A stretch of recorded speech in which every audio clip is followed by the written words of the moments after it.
Hello guys, இன்னைக்கு ஒரு shorts video பார்க்கலாமா? ஆக்சுவலாக வேலூர் போயிட்டு வந்தனால காய்கறி எல்லாமே வீட்டில் காலி, ஒன்றுமே இல்லை சொல்லப்போனால். ஸோ வாங்கிட்டு வந்துடலான்னு கிளம்பிட்டோம். கொஞ்சம் லேட்டாக தான் கிளம்பணும், அப்போ தான் கூட்டங்கள்லாம் இருக்காது அப்படின்னு.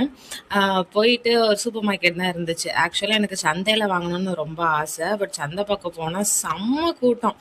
ஓகே, போயிட்டு வந்து பார்க்கலாம், எதுனா கீரை எதுனா வச்சுருப்பாங்களா. ஃபஸ்ட்டு சூப்பர் மார்க்கெட்டில் நல்ல காய்கறிலாம் வாங்கிட்டு சர்ச்சு இங்கே கோயம்புத்தூரில் நாங்கள் புதுசாக இப்போ தானே இங்கே ரெண்ட்டுக்கு வந்திருக்கோம். ஸோ சர்ச் ஒன்று கண்டுபிடிக்கணும் நியர்பை ஏரியாலன்னு சொல்லிட்டு இன்றைக்கி போயிட்டு சூப்பராக ஒரு சர்ச்சை வந்து பார்த்தாச்சு. அங்கே போய் ப்ரேயர்லாம் பண்ணிவிட்டு அகைன் வந்து வெங்காயம் வாங்குறதுக்கு சந்தையில் போய் பார்க்கலாம் அப்படின்னு கொஞ்சம் கூட்டம் கம்மியானதும் மாஸ்கெல்லாம் போட்டுட்டு சந்தையில் போயிட்டு வெங்காயம் வாங்கிட்டு வந்து அவசரமாக டின்னர் பண்ணிட்டு இருந்தாங்க. அவசரத்தில் உப்பு நிறைய போட்டேன் சாம்பாரில். சரி ஓகே பரவாயில்லன்னு சொல்லிட்டு தோசை சுட்டு சாம்பார் ஊற்றி சாப்பிட்டு டின்னரை முடிச்சாச்சு. நாளைக்கு இன்னொரு ஷார்ட்ஸில் பார்க்கலாம். பாய்.